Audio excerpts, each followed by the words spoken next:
ধাঁধাটা হলো মুখ আছে কিন্তু কথা বলে না। কই হাত উঁচু করছো কেউ? দাঁড়াইছো? দাঁড়াও, যে পারবা দাঁড়াও। ইউনিভার্সিটির অ্যাসিস্ট্যান্ট প্রফেসর হিসেবে দায়িত্ব পালন করছে। প্রিয় ছাত্রছাত্রী ভাই এবং বোনেরা, ছাত্র শিবির এমন একটি সংগঠন যে ওই মাঠ থেকে তুলে এনে, আজ ওই বস্তি থেকে তুলে এনে একটি ছাত্রকে বিশ্ববিদ্যালয়ের শিক্ষক পর্যন্ত তৈরি করে দিতে পারে। আজকে তোমরা এখানে যারা আছো, আমি তোমাদেরকে অনুরোধ করব যে এই ক্যাম্পাসে যদি আজকে সত্যিকার অর্থে তোমাদের সেই গাইডলাইন নিয়ে যেতে হয়, তাহলে তোমাকে এখানে ছাত্র শিবিরের সহযোগিতা নিলে নিশ্চয়ই তুমি হারবে না। আজকে তথ্য প্রযুক্তির মাধ্যমে তুমি এটা দেখছো। প্রিয় ছাত্রছাত্রী ভাই এবং বোনেরা, আমি তোমাদেরকে বলবো, আমাদের যে শিক্ষা কারিকুলাম, এই শিক্ষা কারিকুলাম দিয়ে আজকে আমরা ডিগ্রি অর্জন করছি, মানুষ তৈরি হচ্ছে, কিন্তু সত্যিকার অর্থে একজন যে আদর্শ মানুষ আমাদের চাওয়া পাওয়া ছিল, সেই মানুষটা আমরা এখন সমাজের সব জায়গায় পাই না। এইখানে আমাদের জীবনের ভীষণ মিশনকে আমরা গ্রহণ করতে পারি না। এজন্য আজকে আমাদের দেশ এখনো পিছনে আছে।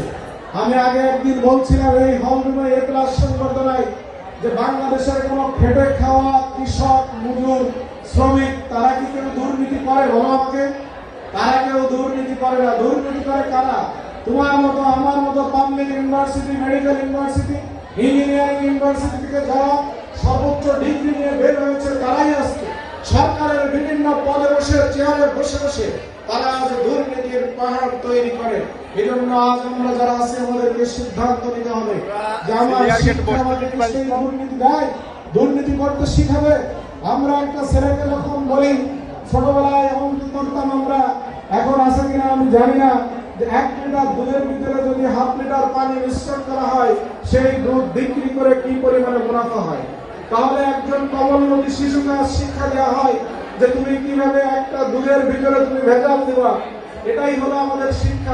এই শিক্ষা থেকে কোনোদিন একজন ভালো আদর্শবান, নীতিবান মানুষ তৈরি হওয়া অনেক কঠিন।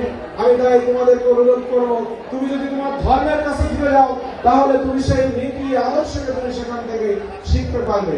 প্রিয় ছাত্রছাত্রী ভাই এবং বোনেরা, আজকের সংকট আমাদেরকে খেয়াল করতে হবে। আমরা আজ মানুষের মধ্যে বিভাজন তৈরি করছি, হানাহানি, কাটাকাটি, মারামারি তৈরি হচ্ছে এখান থেকে। একজন হিন্দু ছাত্র একজন মুসলিম ছাত্রকে কখনো তার আপন জন হিসেবে অনেক সময় গ্রহণ করতে পারে না, কিন্তু সেটা আমার বন্ধু হিসেবে সবচেয়ে আপন জন।